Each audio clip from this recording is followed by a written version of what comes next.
సినిమాలే కాదు, ఈ మధ్య సిరీస్లు చూడడం కూడా అందరికీ అలవాటుగా మారింది. Suspense, thrillers, violence, gripping screen ప్లేతో ఓటీటీలో స్ట్రీమ్ అవుతున్న సిరీస్ల వెంట పడడం కామన్గా మారిపోయింది. అయితే అలాంటి సిరీస్లో వన్ ఆఫ్ ది బెస్ట్ సిరీస్గా పేరు తెచ్చుకున్న స్క్విడ్ గేమ్ వెబ్ సిరీస్ కొనసాగింపుగానే 3వ సీజన్ ఓటీటీకి వచ్చింది. మరి ఈ సిరీస్ ఎలా ఉంది? ఫస్ట్ సీజన్ లాగా దిమ్మ తిరిగేలా చేసిందా, లేదా సెకండ్ సీజన్ లాగా కాస్త చప్పగా సాగిందా? తెలుసుకోవాలంటే వాచ్ మై రివ్యూ.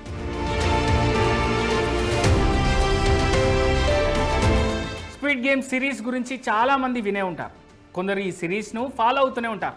అయితే స్క్విడ్ గేమ్ గురించి తెలియని వాళ్ళ కోసం ఈ సిరీస్ గురించి చెప్పాలంటే ఇదో big version of Bigg Boss అని చెప్పొచ్చు.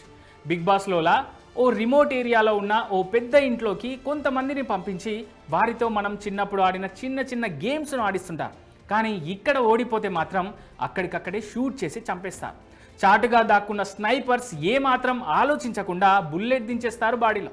అలా చాలా క్రూరంగా, వైలెంట్గా సాగే ఈ సిరీస్లో 456 నెంబర్ ఉన్న వ్యక్తే హీరో. ఫస్ట్ సిరీస్లో విన్నర్గా బతికి బట్టగట్టి బయటి ప్రపంచానికి వెళ్ళిన ఈ హీరో ఆటవిక ఆటలా ఉన్న ఈ స్క్విడ్ గేమ్ని ఆపడానికి కంకణం కట్టుకుంటాడు. డబ్బు ఆశ చూపి ఆట పేరుతో మనుషులను ఈ గేమ్లో భాగం చేస్తున్న వారిపై యుద్ధం ప్రకటిస్తాడు. గేమ్లోకి ఎలాగైనా మళ్ళీ వెళ్ళి ఈసారి అందరినీ ప్రాణాలతో బయటికి తీసుకురావాలని అనుకుంటాడు. కానీ తన మాటలు ఎవరూ వినకపోవడంతో గేమ్ నియమాలు కఠినంగా ఉన్న కారణంగా ఆటలో ముందుకు సాగుతాడు. అలా తన చుట్టూ ఉన్న వాళ్ళు చనిపోవడం చూసి ఏం చేయలేని నిస్సహాయుడు అవుతాడు. మధ్యలో వాళ్ళలో చైతన్యం నింపి ఓ గ్రూప్ను రెడీ చేసుకొని ఈ గేమ్ను నిర్వహిస్తున్న మాస్టర్ మైండ్పై దాడి చేసేందుకు ప్రయత్నించిన ఆ మాస్టర్ మైండ్ తిప్పికొడతాడు. అలా స్క్విడ్ గేమ్ సెకండ్ సీజన్ మొత్తం అయిపోతుంది.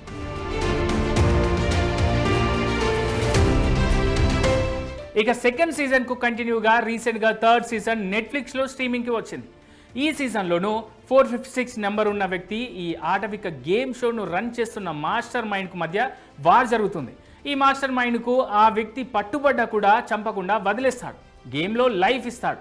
అయితే తన చుట్టూ ఉన్న వాళ్ళు చనిపోతుండడాన్ని చూడలేక తనను చంపేయండి అంటూ 456 నెంబర్ ఉన్న వ్యక్తి గేమ్ నిర్వహిస్తున్న వాళ్ళను వేడుకుంటూ ఉంటాడు. డీలా పడిపోతాడు. ఈ క్రమంలోనే ఈ గేమ్ ఆడుతున్న వాళ్ళలో ఉన్న ఒక్క మహిళ బిడ్డకు జన్మనిస్తుంది. ఒక్క సంఘటన ఈ హీరోలో మళ్ళీ శక్తిని, ధైర్యాన్ని నింపుతుంది. వరుసగా ప్రాణాలు పోతున్న ప్రదేశంలో ఓ చిన్న బిడ్డ ఊపిరి పోసుకుంటుంది. ఆ పసిపాప కోసం హీరో మళ్ళీ పోరాటం మొదలెడతాడు. అప్పుడు సిరీస్ వేగం పుంజుకుంటుంది.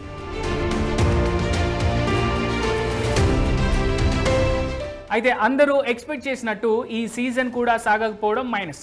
స్క్విడ్ గేమ్ అంటే ఫస్ట్ సీజనే అంటారు, కానీ థర్డ్ పార్ట్ ఆ విధంగా సాగలేదు. ఈ సీజన్ చూశాక కూడా చాలామందికి ఇదే ఫీలింగ్ కలుగుతుంది.